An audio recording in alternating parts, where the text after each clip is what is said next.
In this episode, we're once again speaking to the amazing, the beautiful Kate House. Kate is the host of Live by Design podcast. As a health coach, she's a yoga instructor, a meditation enthusiast. She is a slow but steady runner, a boy mama to 2 boys, wife to her college sweetheart, and unapologetic advocate for living your dream life. She helps women who feel stuck but have deep desire for change ditch a personal growth overwhelm by providing a focused, action-oriented learning that allows you to grow self-confidence muscle and actually take action and live a life by design. And today we're talking to Kate about the 5 ways to shift your mindset. Let's find out.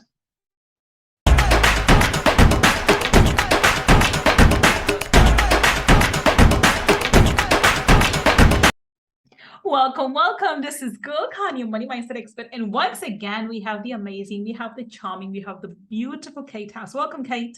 Oh, thank you so much, Gull. It is such a pleasure to be here with you today.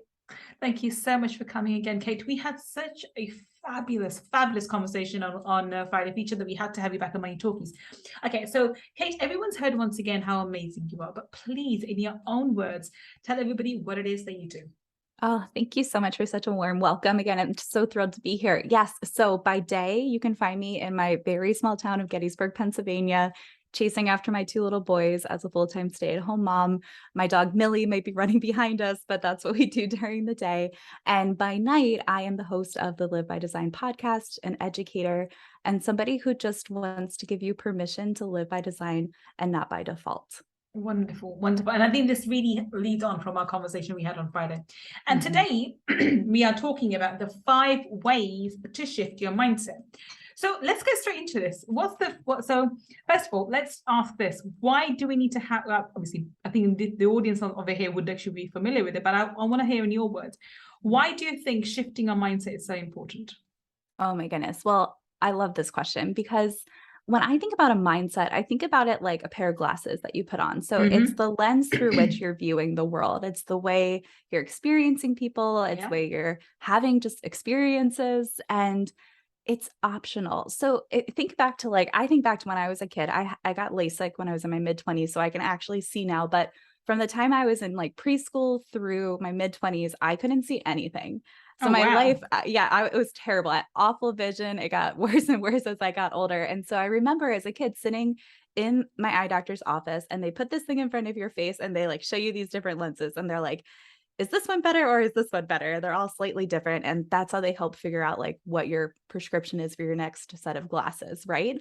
And I like to think about your mindset as kind of being like those different lenses. It's like, okay, does this serve me well or does this serve me well? And it's okay to keep coming back, to keep evaluating, right? You don't have to put on one set of lenses for the rest of your life, right? But agreed. And that's a beautiful analogy, because you know what, as you evolve, your mindset would change, and you need to have a different mindset too.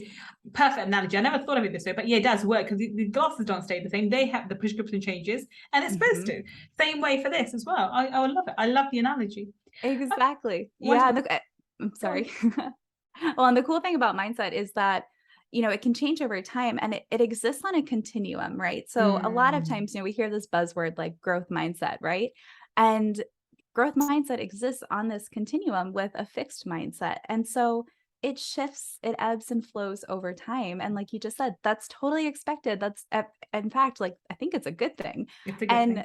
The big thing about, for me, the reason we talk about mindset is just to build that awareness around it.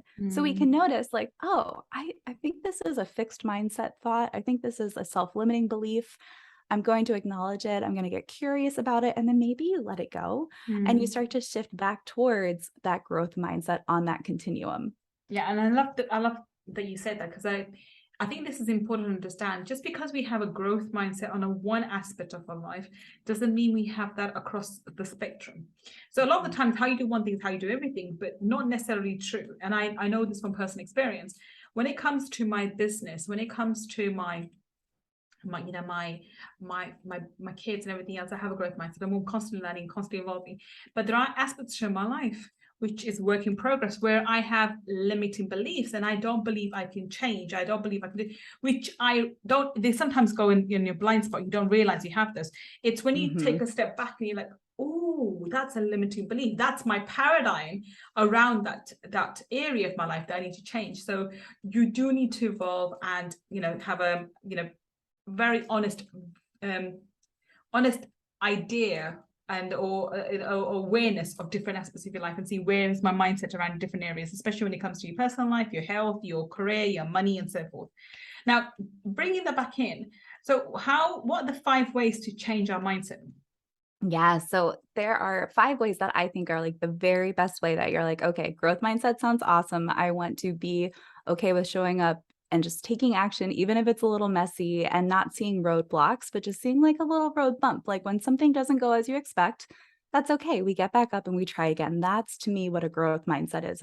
It's learning, and it's learning through doing. So the first thing that I would say is, and like you just said, we want to challenge our self-limiting beliefs. So if you ever find yourself talking to yourself in such a way that's like, well, I can't do that, or I could never, or I don't, well, question that, right? Let's dig into that a little bit. Maybe that was the case 5 years ago. Maybe that was the case a year ago. Maybe that was the case a week ago. But what if you can? What if you could, right? Just start to get aware of those self-limiting beliefs. I used to have one that was like, well, I'm bad at math. And I told myself that for the longest time.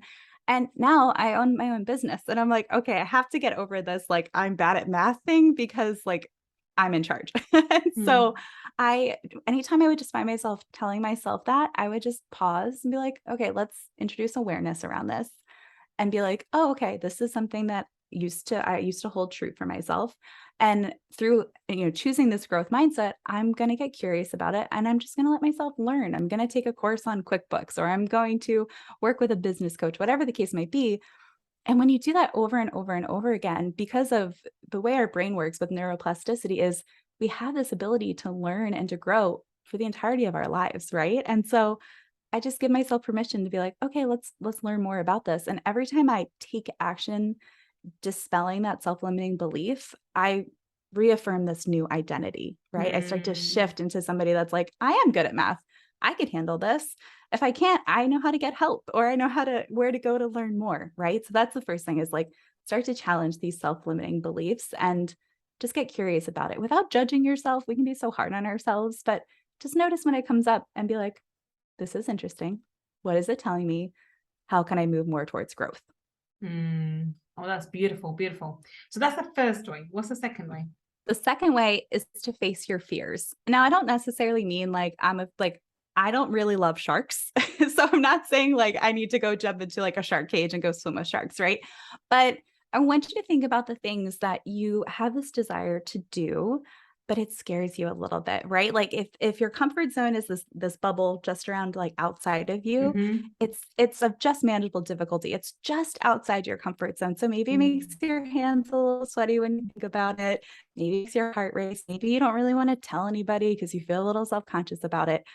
For me, that was signing up for my first half marathon. I was like, oh, I really want to do this thing. I've never in my life run that far before, but I wonder who I could become on the journey of training for that for 4 months, right? And I was like, I'm a little scared, but I signed up for the race. I like paid them $100 to run 13.1 miles, and I signed up. And that was like a way of facing a fear, right? So it's not this huge ridiculous fear, right? It's just like, oh, can I do this? Am I capable? I don't know, but I'm gonna find out. And that's one way that we can move towards growth, is to face some of those fears in a really healthy way. Yeah. I mean, I think a lot of the times when you face your fears, and I did a podcast on this particular aspect recently, when you face your fears, you realize most of them disappear anyway because they're all in your head. So I can't remember the story from where I picked it up, but there was a story about the lion. If you're afraid that down the path you're going to meet a lion, when you go and meet the lion disappears because your fear was creating the lion. And actually, I'm going to share an analogy that I shared recently with someone. I don't know if you remember the movie Friday the 13th with Freddy Krueger. Do you remember? Yep. When I think of fears, I think of Freddy Krueger. Okay, because when I was younger, by the way, I didn't watch any of the Friday the 13th. I just remember them because they scared the daylight out of me. So I never watched any of them. But here we are. But I do remember him because I'm so scared of the Friday the 13th movies. But I love the analogy with Freddy the Krueger, because his whole persona was around your fear.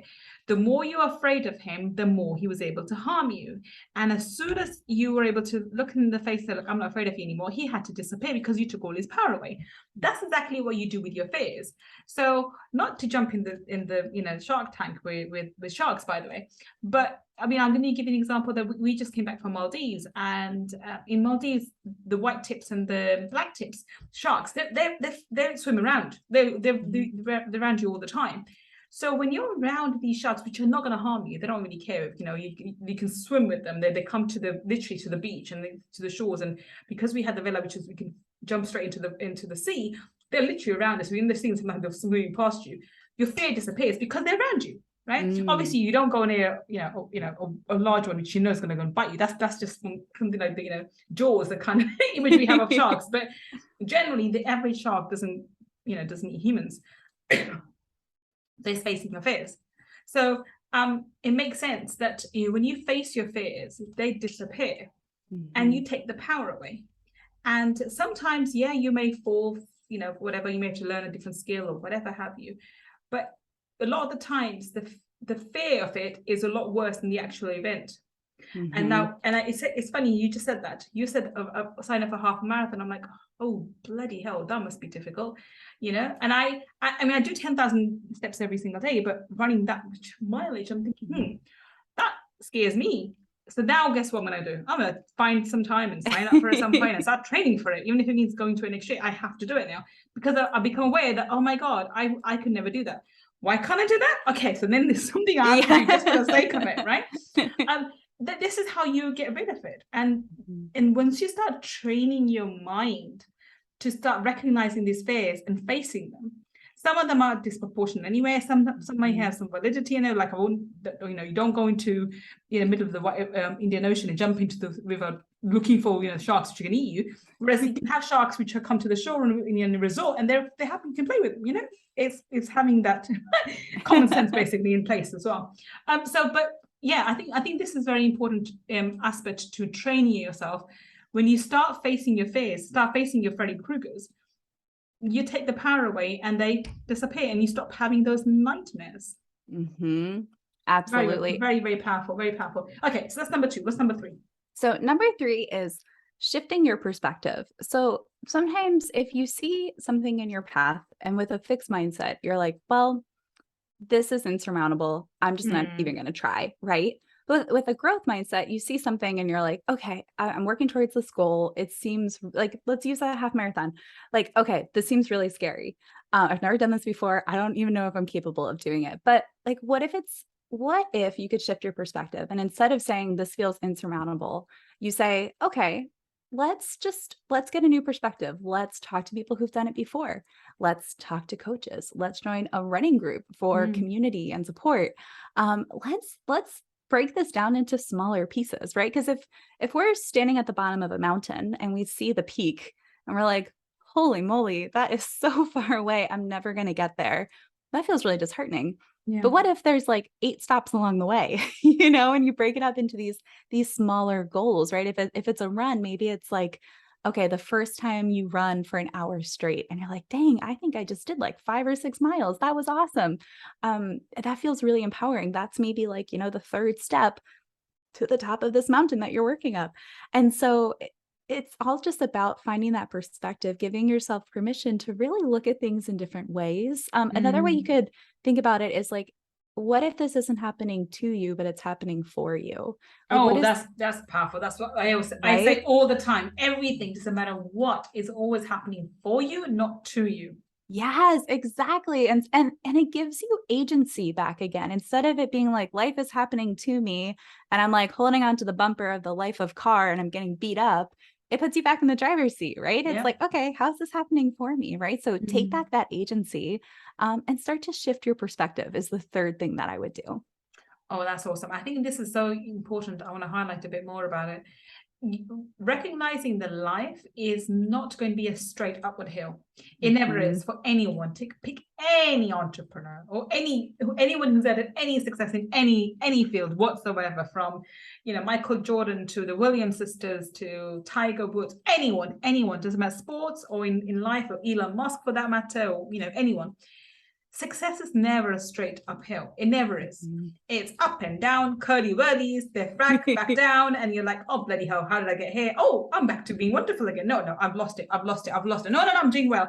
They will tell you it's a whole new thing of, success and wins, and actually sometimes more failures or perceived failures than successes. But each of those so-called failures are teaching moments in order for you to get to that successful aspect, because unless you had that experience of going through that so-called failure, there's no way you would have the mental capacity, the training, the skills required to get to that level of success that you are finally at. I was told this very, very early on. I think this is told by my mother, and it was reinforced because my mom left this earth very quickly. I was only 21 when she left me. From all the books that I read thereafter, this idea was reinforced again and again and again. You never fail in life, ever. The only time you fail is when you stop. So when you stop trying is when you failed. When you don't stop trying, you're learning. And you've learned like 1,000 different ways of not to do it or to do it with a different degree. But you carry on. And when you don't give, when failure is not an option, then success becomes inevitable. And the only way to have that kind of fixed, that fixed in your mind is, I'm never going to stop. As long as I know I want to do this, I'm going to find a way to do it. And sometimes you need to give yourself a little more space. I do believe in collapsing time, but that's another conversation. But sometimes I'm not going to get up tomorrow and say, okay, I want to run the marathon in September or October for that matter. I'm thinking, I just said it. Okay, so I have to do this, which means I have to make a plan for myself and train my body, because I've not been done, because I've had an accident recently and I'm not done much running, and I'm back to doing my 10,000 steps, but just recently, which means let me train my body and my mind to be able to have that kind of stamina, to be able to do that kind of marathon. So it means let me put it for next year.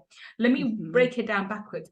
So you can give yourself the space and not have unrealistic expectations of stuff. Sometimes you can, because you can collapse time as well. I do believe in, breaking realities and shifting realities quickly. But that's when you have trained yourself. Let's go with people who are at the beginning of the journey or mid of the journey.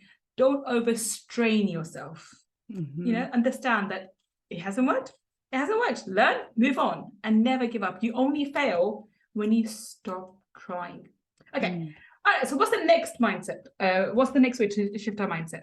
Yeah, so the next thing you want to think about is your thoughts. It's your self-talk, right? So I love how Brene Brown has this line where she says, speak to yourself the way that you would to a friend. Because how often why are we our own worst critics? Like, hell yeah, absolutely, absolutely, yeah. We can be so hard on ourselves, and it feels so, when you start to realize that it's happening, you're like, oh, why am I doing this? This is not very nice. Like, I would never speak to Gull this way, right? I would never speak to my mom this way, or my kids, or my best friend. But why do I think it's okay to do to myself, right? Agreed. And so the first step for most things, I think, is just building an awareness around it. So just noticing, always, right? Like, oh, excuse me. Like, oh, I'm having a thought that I'm not good at math, right? And you notice, like, oh, this is coming up again. This is interesting. I wonder what brought that up for me. I wonder what in my day made me think that. And then being like, okay, let's explore this a little further. And let's start to purposely move a different direction, right? Let's take those action steps to dispel this belief. I like to say, like, you can even just, it sounds so woo-woo, but just like think an opposite statement, right? Like, I'm not good at math can turn into like, I am a great researcher and I'm willing to learn. Like, you can just start to build that awareness around it, because, what you focus on, it does expand, right? If what you focus on, you give your energy to. So of course, yes. Exactly. And so start to have that awareness with yourself, and do it from a place of love, a place of grace, right? Like, the worst thing we could do is to be having one of these thoughts about ourselves that's not very nice. And then we compound it by being like, oh, Kate, you're being so silly. Like, gosh, I can't believe you're doing this again, right? And then it's like compounding the bad things. But instead, how can we be kind to ourselves? How can we just be like, let's have curiosity around this. Let's know that, like, we can shift in a new direction. So that's the fourth thing that I would do, is just to really start to get aware about the way you're thinking. I think that's absolutely beautiful. And I'm going to go a step further. It's about one thing about treating yourself like your friend and being your own best friend, but also sometimes not even a friend, even a child. Because remember, when we are throwing tantrums, it's not us as individuals is the inner child within you, which is throwing the tantrums, which is getting upset. So you have to be patient. And being a parent, you will understand this. You have to be patient. Yes, you have to be strict and disciplined at times with children. Of course, you need to. But you can't be strict in a way that you start screaming at them, because they're not going to listen. That's the worst way to approach a child. They switch off. So why would your inner child be any different? Why would the this 10-year-old Gull listen to me screaming if my own 10-year-old son is not going to listen to me, right? Yep.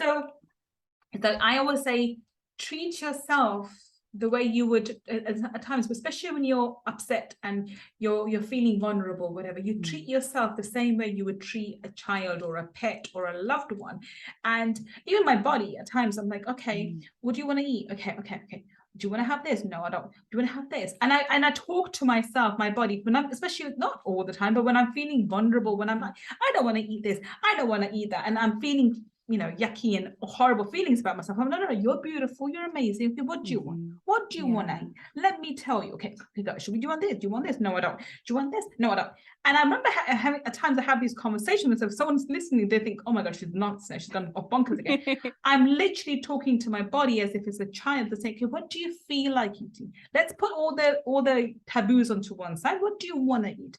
Do you want to have a sandwich? Do you want to have this? Do you want to have that? Do you want some fruit? Do you want to go and buy you something? I talk to it nicely.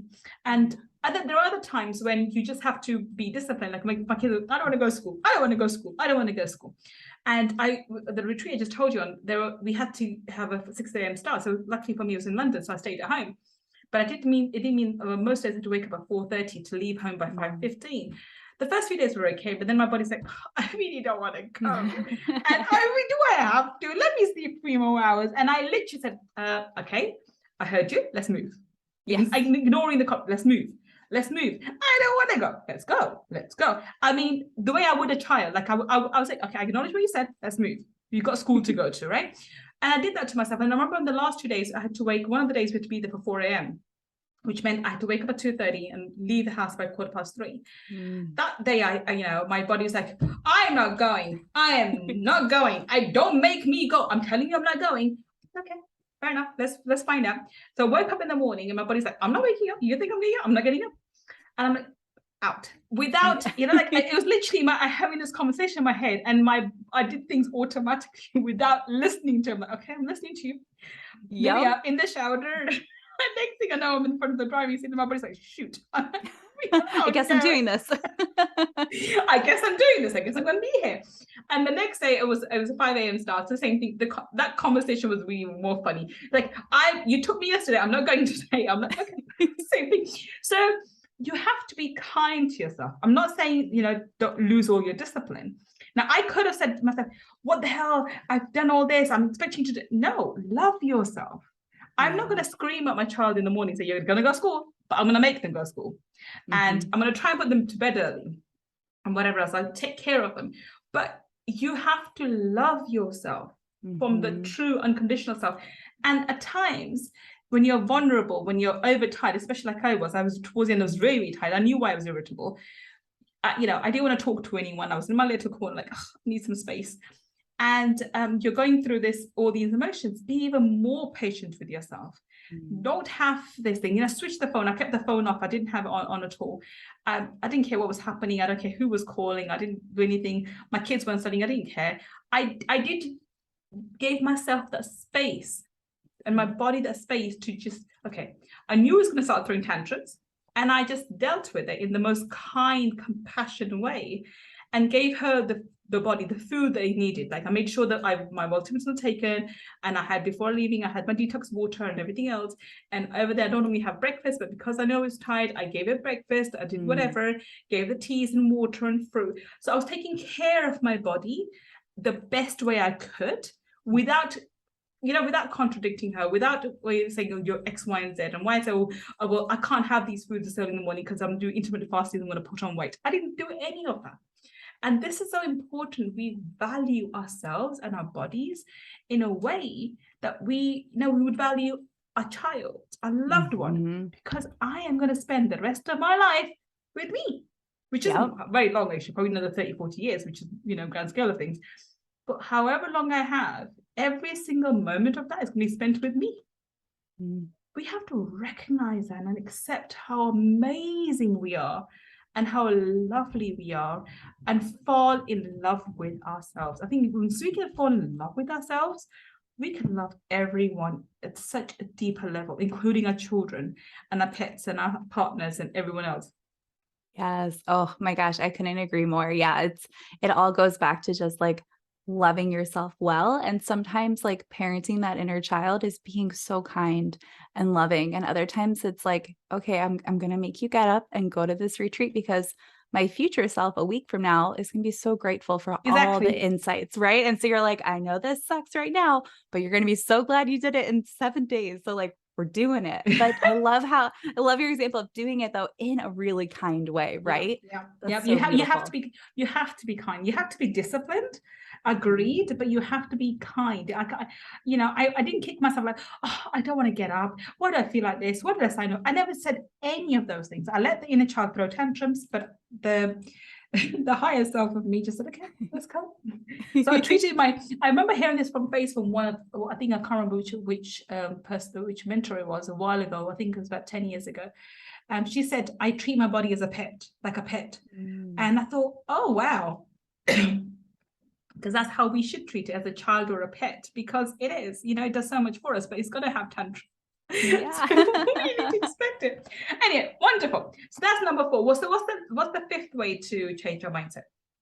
So the fifth way is like my favorite way, and it's just to get support, to be in community with people who are implementing these same mindset shifts or who are on a similar journey as you. And Gull, you're the perfect example of this, right? You provide this podcast, this place for people to Yeah. come multiple times a week to surround themselves with people who are on this similar path. And that's the cool thing about the world we live in right now. Like, I know we can get really hard on like social media and all these things, but I actually think that the world we're in is so cool, because if you want to shift your mindset, you want to try new things, you want to give yourself permission to show up imperfectly, you want to take messy action, there are so many people that could mentor you who they might not even know you exist, right? Like I joke that like Mel Robbins is one of my mentors. Like I'll refer to her like Mel, and my husband's like, you don't actually know her. Like you guys are not on a first name basis. I'm like, I know, but I read her books and I've listened to her, and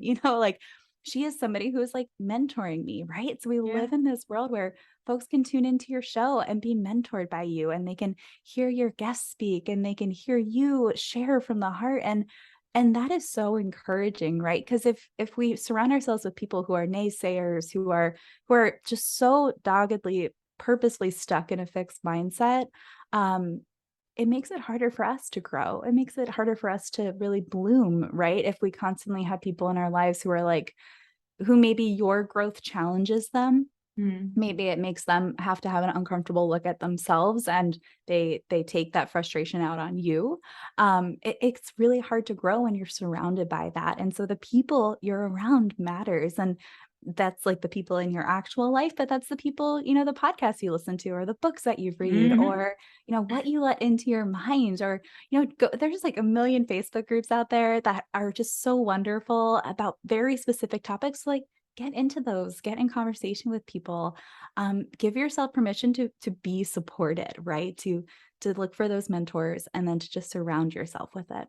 I love that. I absolutely love that. I do believe that there's there's a saying that the you are the your net worth is the sum of the 5 people that you closely associate with. And I think that with all said and done about the social media and the rise of the internet and everything else and the monster there is, if used correctly, it can be an amazingly powerful tool. We can connect, like, through the power of Zoom and internet. We are across the pond, literally on the other side of the world, yet we're able to sit here and connect, have this amazing conversation because of what's available to us in this day and age. This was impossible even 20 years ago. So, the rise of the internet, the rise of the social media platforms, you can find your tribe. Most of the times, you're not going to have those around you unless they're willing to learn and grow, which, so many people I've seen whose sisters and brothers and, partners are willing to grow with them. But even if those people around you are not willing to grow, you don't need to stop yourself. You can find those as I say, find your tribe by connecting to people around you and mentoring. I think I love the example you gave, because I say people who are my mentors, I believe I've been mentored by the best of the best, but not necessarily in person, through their books and their courses.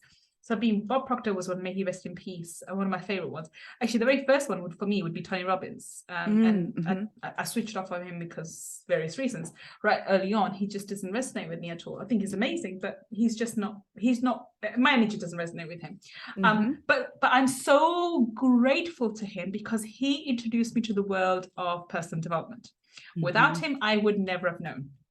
And through him, I found Jim Rohn, and then Brian Tracy, Zig Ziglar, and then through them, I found Thomas Truett and Benjamin Franklin, and the list goes on and on and on. And it's been such an amazing journey.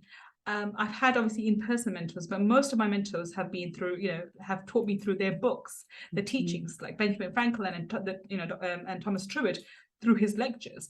I loved what they teach. And now my most recent one now is Joe Dispenza. I absolutely love him. And so these people are my mentors. They're my teachers. And then people who follow them can be part of my tribe, and I can connect with them and associate with them. I think you have to actively go out and find your tribe and not limit yourself to your location, your family, your friends, and other people. They can still be in your life, but you have to find your tribe in order for you to develop your mind in the way that you want to.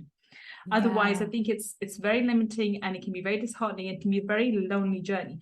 Entrepreneurship is a very lonely journey anyway. It's very hard, and not for the faint-hearted, because it comes with its peaks and troughs. The peaks are really high and the troughs are really low. We all know that. And you need that support in order for you to continue a journey, which can be amazing, by the way, but it does come at a price. But okay, so on that note, can you just give us a quick summary of each of those 5 ways, please?